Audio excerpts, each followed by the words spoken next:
Hello, in this video I gathered the most interesting news in the crypto world in the last 24 hours.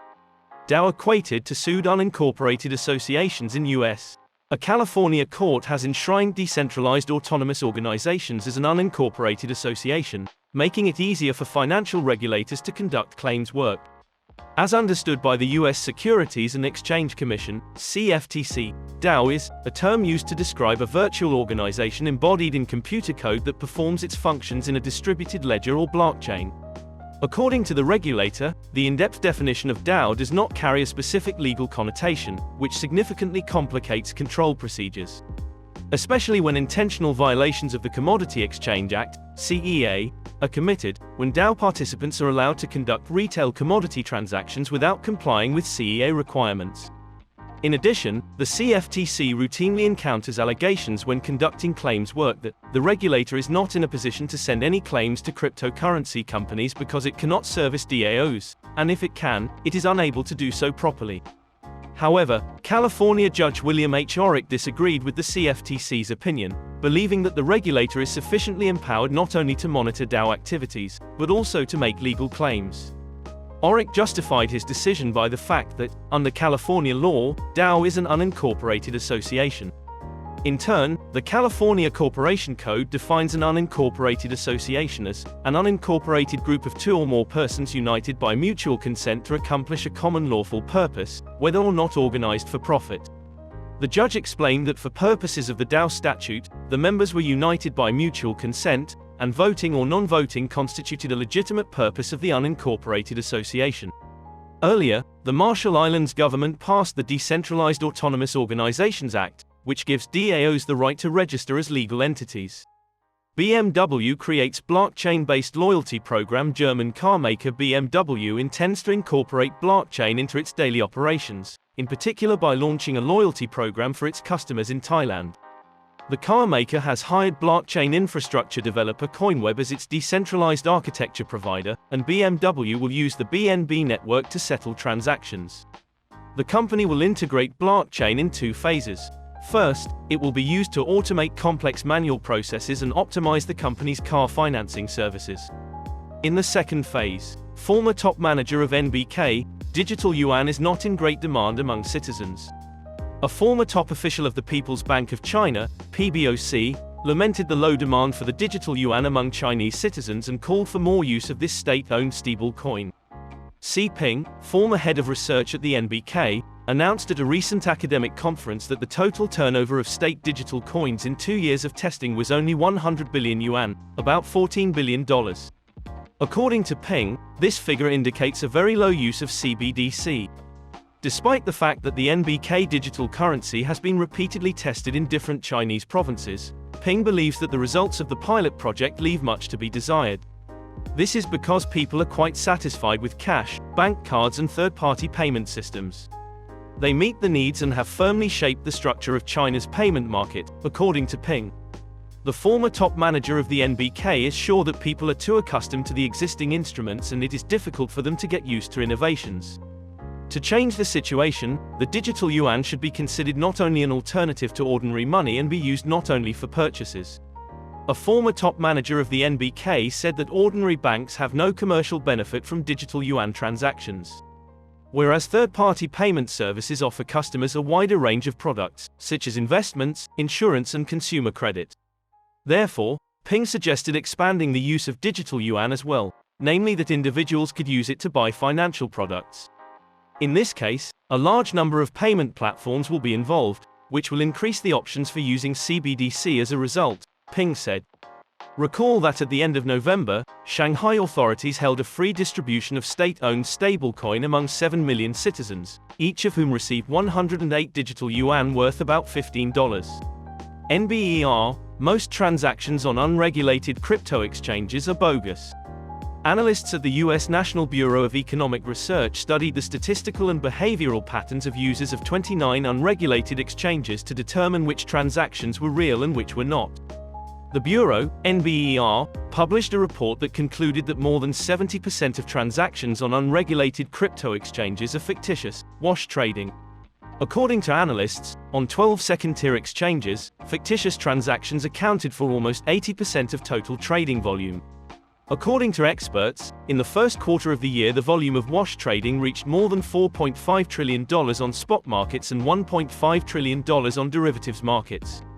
Experts believe there is a short-term benefit from such trades, an increase in the ranking of exchanges on data and statistics sites, as well as the value of digital currencies.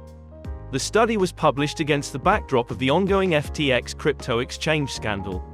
As trust in centralized and licensed platforms has noticeably declined after the FTX default, users have turned their attention to decentralized platforms. Earlier, David Zell, co-founder of Bitcoin Policy Research Center, said that despite the negative impact of the FTX exchange collapse on the cryptocurrency industry, it will strengthen Bitcoin's credibility. Media: Fiji government about to recognize Bitcoin as legal tender. Parliament of the Republic of Fiji on Christmas Eve elected as Prime Minister a politician who advocates for creating an enabling environment for the crypto industry. Recently elected Prime Minister Sitiveni Rabuka, according to local media, will take an active part in considering the use of VTC as legal tender, as well as the use of volcanic energy for mining crypto assets. Research on the practical use of volcanic energy says that the 21 volcanoes of the Fiji Islands will produce more than 2,000 megawatts of electricity per year.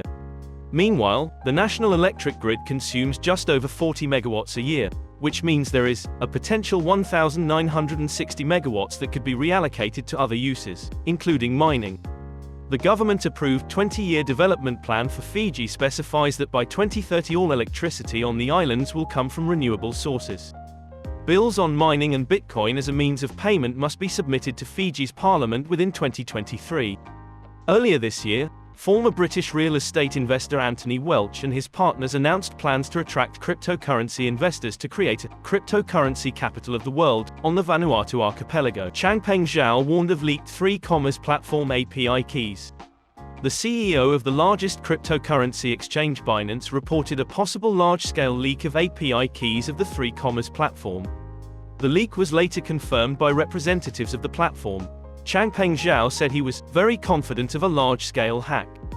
It has been previously reported about the possible key leak, but then the representatives of the trading bots platform 3Commerce denied the information, confirming only a phishing attack on users. Now 3Commerce representative confirmed the leak and urged all users of the platform to withdraw their API keys.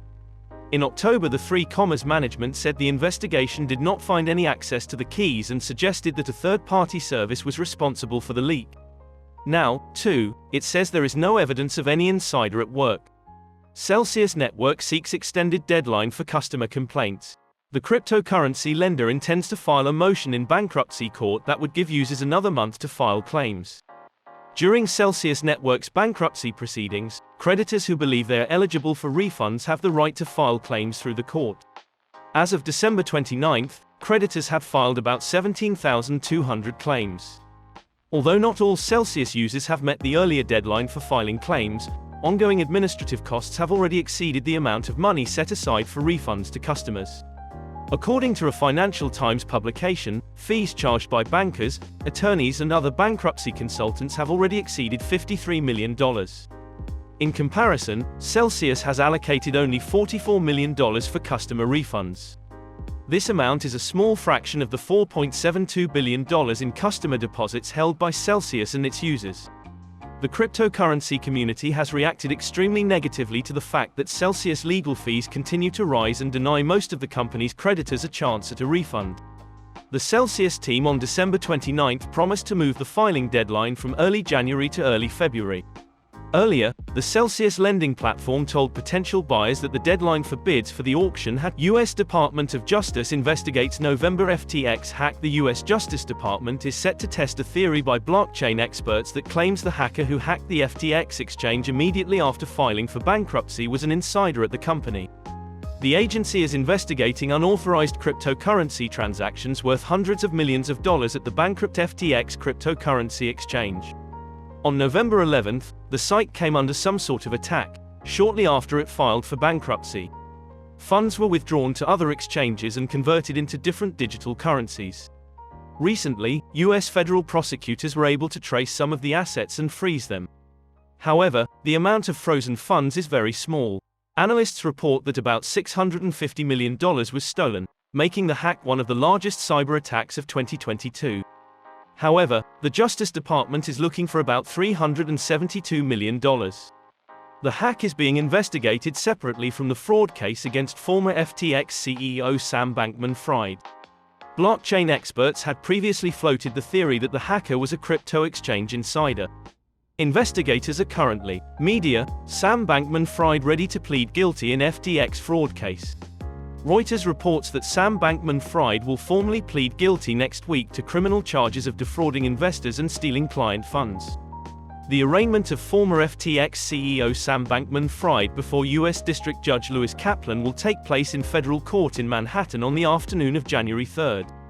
Prosecutors accuse Bankman-Fried of years of fraud of epic proportions, using client deposits to support the hedge fund Alameda Research, buying real estate and making political donations. The FTX founder faces up to 115 years in prison. Media reports from sources close to the proceedings indicate that Sam Bankman-Fried is expected to formally plead guilty to the charges next week. Recall that prior to his arrest on December 12, Bankman-Fried acknowledged deficiencies in risk management at FTX, but said that the errors made through a misunderstanding should not expose him to criminal liability.